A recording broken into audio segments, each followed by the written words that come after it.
Hi friends, good evening అందరికీ. అందరూ ఎలా ఉన్నారు? బాగున్నారా? నేనైతే చాలా బాగున్నానండి. సో మీరు కూడా ఎప్పుడు హ్యాపీగా ఉండాలి అని మనస్ఫూర్తిగా కోరుకుంటున్నాను. మనకి ధనుర్మాసం అయితే స్టార్ట్ అయిపోయింది కదండి ఈ రోజు నుంచి. సో మనం ఈ ధనుర్మాసం నెల రోజులు చిక్కులతో కాకుండా ఇలా గీతలతో ముగ్గులైతే వేయాలండి ధనుర్మాసం నెల రోజులు. సో మేమైతే ఇలాగా బయట రోడ్డు పైన ఇలా ఆవు పేడతో అలికేసి ఈ విధంగా అయితే గీతలతో ముగ్గులు ఒక్కొక్క రోజు ఒక్కొక్క విధంగా ముగ్గులు అయితే పెడతామండి. సో ఈరోజు ఫస్ట్ డే కదా, ఇంకా నాకు ఇలా రెండిండ్లు అయితే వచ్చు. అసలు ముగ్గు పిండితో ఈ రెండిండ్లు వేయడం చాలా కష్టం. అయినా కానీ నేను మమ్మీ వాళ్ళ ఇంటి దగ్గర ఉన్నప్పుడే నేర్చుకున్నాను అనమాట. నేను ఈ రోజు వేసే ముగ్గు ఏంటనుకుంటున్నారా? తాబేలు అండి.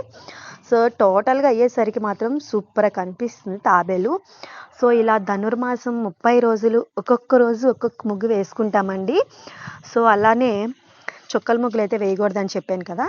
సో ఈ ధనుర్మాసం నెల రోజులు ఈ విధంగా గీతల ముగ్గులనే వేసుకోవాలన్నమాట. గీతల ముగ్గులు వేసుకుంటేనే మంచిది అనమాట.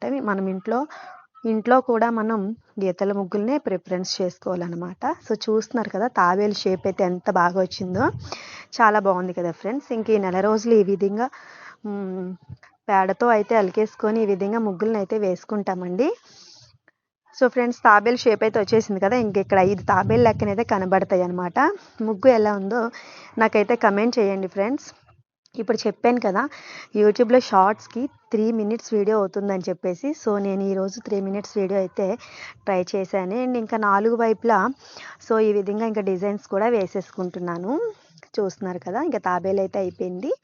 సో రెండింటితో తాబేలు ముగ్గు ఎలా ఉందో ఫ్రెండ్స్ కమెంట్ అయితే చేసేయండి. సో మీరు ఏ విధంగా ఈరోజు ఏ ముగ్గు వేసుకున్నారో కూడా నాకైతే చెప్పేసేయండి. తాబేలు, పులిగోరు అలా ఒక్కొక్క రోజుకి ఒక్కొక్క పేరైతే ఉంటుందన్నమాట ఒక్కొక్క ముగ్గుకి. సో నేను ఈరోజు అయితే ఈ విధంగా ముగ్గు అయితే వేసుకున్నాను. సో ఇంకా 4 వైపుల డిజైన్ కూడా మనం ఏ ముగ్గు వేసుకున్నా పెట్టాలి కదా. సో 4 వైపుల డిజైన్ అయితే ఇలా ఈ విధంగా పెట్టేసుకున్న తర్వాత ఇంకా మనం ఆఖరిగా గొబ్బెమ్మలండి. మనం రోజు అండి 30 రోజులు మనం గొబ్బెమ్మలను అయితే పెట్టుకోవాలి. ఈ గొబ్బెమ్మల్ని మనం భోగి రోజు అదే మంటలో వేస్తాం కదా. సో వాటిని అయితే రెడీ చేసుకుంటాం అనమాట. రోజు పెట్టిన వాటిని ఎండబెట్టేసుకొని ఈ పిడకలు ఒక దగ్గర దాచుకోవాలి.